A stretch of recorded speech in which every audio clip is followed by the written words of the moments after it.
Channel Crazy craft. இன்றைக்கி இந்த வீடியோவில் நாம் பார்த்துட்ருக்க தலம் சித்தர்கள் போற்றும் 7ஆம் படை வீடான மூலிகை மனம் வீசுகிற முருகனோட சாம்ராஜ்யம். எந்த திருக்கோவில் அப்படின்னா மருதமலை முருகர் கோவில் தான் பார்க்க போகிறோம். வாங்க பார்க்கலாம். இந்த திருக்கோவிலில் நிறைய மருத மரங்கள்லாம் அதிகமாக இருந்ததால் இப்பகுதியில் மருதமலை அப்படின்னு பெயர் பெற்றிருக்கு.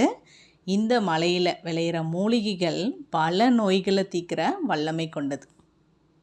இங்கே இருக்க மூலவர் பெயர் சுப்பிரமணிய சுவாமி மருதாச்சலமூர்த்தி அப்படின்ற பெயராலையும் அழைக்கப்படுகிறார். இந்த மூலவர் சுவாமி தானாகவே தோன்றிய சுயம்பு வடிவமாக கருதப்படுகிறார். ஆடு பாம்பே இளம் கண்ணியை தொழுது ஆடு பாம்பே என்று பாடிய சித்தர் முருகனை நேரில் கண்ட புண்ணிய பூமியாகவும் இந்த மருதமலை விளங்குகிறது. பார்த்திங்கன்னா அந்த தெய்வீக அதிர்வை இந்த குகையில் உணரலாம். 14 சித்தர்களில் ஒருவரான பாம்பாட்டி சித்தர் இந்த மருதமலையிலே வாழ்ந்து முருகப்பெருமானோட தரிசனம் பெற்ற தலம் இது. இங்கே இருக்க காற்றை சுவாசித்தாலே ஆரோக்கியம் நமக்கு மேம்படும். பழனியை போலவே இங்கும் முருகப்பெருமான் தண்டாயுதபாணியாக, அதாவது கையில் தண்டம் ஏந்தி நின்ற கோலத்தில் இந்த மருதமலையில் காட்சியளிக்கிறார்.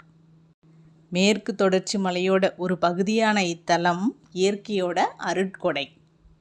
மருதமலை கோவிலோட தீர்த்தமும் காற்றும் உடலையும் மனதையும் தூய்மையாக்கும் வல்லமை பெற்றவை. மலை மேலே அமைஞ்சிருக்க இந்த கோவிலுக்கு பேருந்து அல்லது படிக்கட்டுகள் வழியாக நம்ம சென்று முருகரை தரிசிக்கலாம். அந்த மேலே அந்த மலை மீது இருந்த அந்த வியூ பார்க்கும்போது உங்களுக்கு கோயம்புத்தூரோட அழகாக பார்க்கலாம்.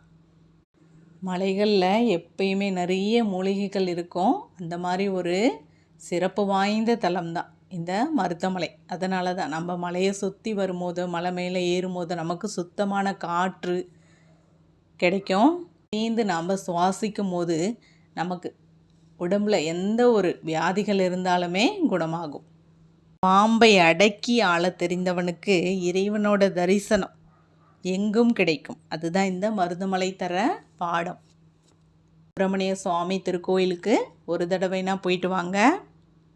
ஏன்னா இந்த பயணம் ஒரு தெய்வீக பயணம் மட்டும் இல்லாமல் நமக்கு ஒரு ஆரோக்கியமான பயணமாகவும் இருக்கும். ஒரு விசிட் பண்ணிட்டு வாங்க. நன்றி. மீண்டும் ஒரு முருகர் பதிவில் சந்திப்போம். நன்றி.